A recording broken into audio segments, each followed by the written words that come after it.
students, I am Poonam Bhargujar, Senior Chemistry Faculty in Vidya Mandal classes. Today we are going to cover the air around us fourth lecture, and this is about the global warming and the greenhouse gases. Before studying the global warming, we have to know, this is a need to know that what do you mean by the greenhouse gases or the greenhouse effect, right? So उसी से बेटा तुम्हारी global warming related है. तो सबसे पहले मेरा काम क्या है बेटा कि मैं ये बता दूं कि तुम्हें global warming green house gases and the green house effect होता क्या है, राइट? तो हम लोग उसे डिस्कस कर लेते हैं एक बार. तो यहाँ पे मैं टॉपिक डालती हूँ तुम्हारा green house effect, right? Green house effect simple है बहुत, देखते हैं कैसे. मान लो ये तुम्हारी अर्थ है, right? This is and this is your earth, right? और यहाँ तक अगर तुम देख पा रहे हो तो यहाँ तक एक layer type you can see over here. This is a layer. This is nothing but the layer, and ये लेयर किसकी है बेटा? अर्थ के एटमॉस्फेयर की है. This is the layer of earth atmosphere, right? देखो होता क्या है वो समझने की कोशिश करो. यहाँ पे होता क्या है बेटा?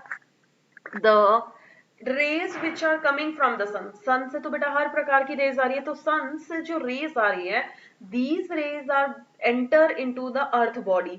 ये अर्थ के एटमॉस्फेयर में एंटर हो जाती है. तो मैं ये कहती हूँ these are the rays from the sun. कहाँ से आ रही है बेटा? सूरज से आ रही है, सन रेज. तो ये सन रेज है या फिर सन रेडिएशन है, ये सारी की सारी सन रेडिएशन है. जितनी भी तुम्हारे अर्थ पे गिर रही है, it enters into the atmosphere of the earth, और ये एटमॉस्फेयर ऑफ द अर्थ में एंटर कर चुकी है. मैंने आपको वीडियो में भी बहुत अच्छे से क्लियर किया था कि we have a certain gases which are responsible for the global house effect, right? तो वो gases में मैंने आपको नाम बताया था बेटा, मीथेन, CO2 and water मैंने आपको नाम बताया था. These are the mainly three gases है which are responsible for your mainly gases जो है जिसके कारण कि तुम्हारा ग्रीन हाउस इफेक्ट होता है. These are the mainly gases which are responsible for the greenhouse effect. Sun की radiations entered into the earth body, and these radiations were trapped by the gases like CO2. These radiations are trapped with the water molecule. These radiations are trapped with the CH4 molecule. जिस radiation से आई थी, तो आप ये देख रहे हो कि यहाँ पे ये रेडिएशंस बहुत ज्यादा थिन है. Whence these radiation enter into the body, these radiations are absorbed by water, carbon dioxide and the methane. अब तुम देख पा रहे हो कि जो जाने वाली रेडिएशंस है वो इसके कंपेयर में ये थिक हो चुकी है. तो स्पेस तो जाने का सेम ही है, right? So these gases are not allowed to go outside the earth atmosphere, and they will return back to its atmosphere, earth atmosphere. जितनी रेडिएशंस आई थी उससे बहुत कम रेडिएशंस बाहर जा पा रही है. आप देख पा रहे हो यहाँ पे भी और यहाँ पे भी और यहाँ पे भी. ऐसा ऑल ओवर है, ऐसा नहीं कि इस जगह पे CO2 है. ऑल ओवर में यही हो रहा है कि very few radiations are going back into their habitat, go back from the atmosphere, but a very large amount of the radiations है which will stay inside the earth atmosphere. तो वो अर्थ के एटमॉस्फेयर में ही रहेंगी. अब अगर वो अर्थ के एटमॉस्फेयर में रहेंगी तो क्या होगा बेटा? देख लो, यहाँ पे रेडिएशंस क्या है? हीट है. तो यहाँ पे हीट ऑन, मैं कह सकती हूँ heat on earth will increase. Earth पे हीट इंक्रीज हो जाएगी. अगर हीट इंक्रीज हो जाएगी तो मैं कह सकती हूँ कि temperature of earth will increase.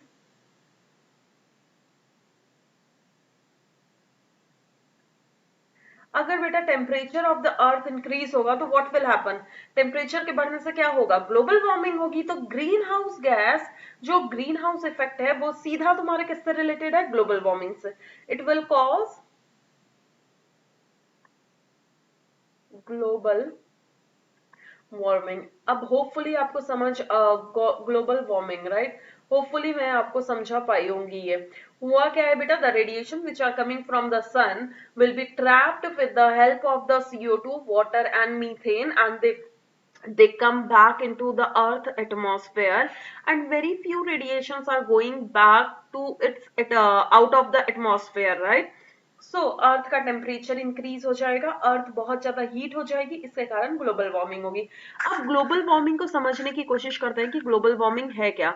Global, ये देखो जैसे कि मैंने यहाँ पे दिखा भी रखा है आपको ये वाला डायग्राम, जिसमें क्या हुआ है बेटा, ये इंडिविजुअली सन रेडिएशंस आई, sun radiations due to these three gases, इसके अंदर वाटर कर लेना, ये water, this is water right. इसके अंदर बेटा क्या होगा बेटा, ये these gases will be trapped, these sun radiations are trapped by CO2, methane and water. और वो जो रेडिएशन को बाहर जाना चाहिए था बट वो बाहर नहीं जा पाती, इट विल कम बैक, री रेडिएट मतलब it will come back into its atmosphere. तो उसके कारण तुम्हारा सूरज वूरज सब कुछ हीट अप होगा एंड ग्लोबल वार्मिंग होगी। अब ग्लोबल वार्मिंग से होगा क्या, ग्लेशियर्स मेल्ट हो जाएंगे, सी लेवल इंक्रीज हो। अब देखो रुकिए, मैं यहाँ पे बता देती हूँ, ग्लोबल वार्मिंग से होगा क्या बेटा, जो तुम्हारी आइस कैप्स है ना, आइस मेल्ट हो जाएंगी, ग्लेशियर पे आइस है वो मेल्ट हो जाएगी। अगर वो मेल्ट हो जाएगी तो फ्लड आने की संभावना बहुत ज्यादा है। फ्लड आएगा तो बेटा आपको पता ही है उससे डिस्ट्रक्शंस होंगे, अगर डिस्ट्रक्शंस होंगे तो इकोनॉमी ऑफ द कंट्री क्या होगी, economy of country will decrease.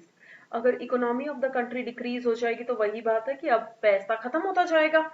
अब सी लेवल इससे इंक्रीज हो जाएगा, change in the water supply में चेंज आ जाएगा, राइजिंग द टेम्परेचर, जो टेम्परेचर अभी 30-35 हुआ करता था, आज अगर आप टेम्परेचर देखोगे तो नॉर्मली टेम्परेचर 30 से 40 हुआ करता था, 30 से 40 भी मत कहो, आप 35 तक कह दो। Now the temperature will reach to 40 से 45 डिग्री सेल्सियस। अगर आप देखोगे गर्मियों में टेम्परेचर 45 तक पहुंच जाता है। डैमेज ऑफ द हैबिटेट्स, मतलब जो जानवरों या फिर एनिमल्स या फिर प्लांट्स को जिस टेम्परेचर में रहने की आदत थी उनका टेम्परेचर और चेंज होने के वजह से क्या होता है बेटा, they can be die, they can die right. अगर नहीं रह पाएंगे तो क्या काम करेंगे, मर ही जाएंगे राइट। सो और अगर आपके मन में कोई और इफेक्ट्स है ग्लोबल वार्मिंग तो please write it down and submit it in the Google classroom. Okay, thank you so much guys, bye.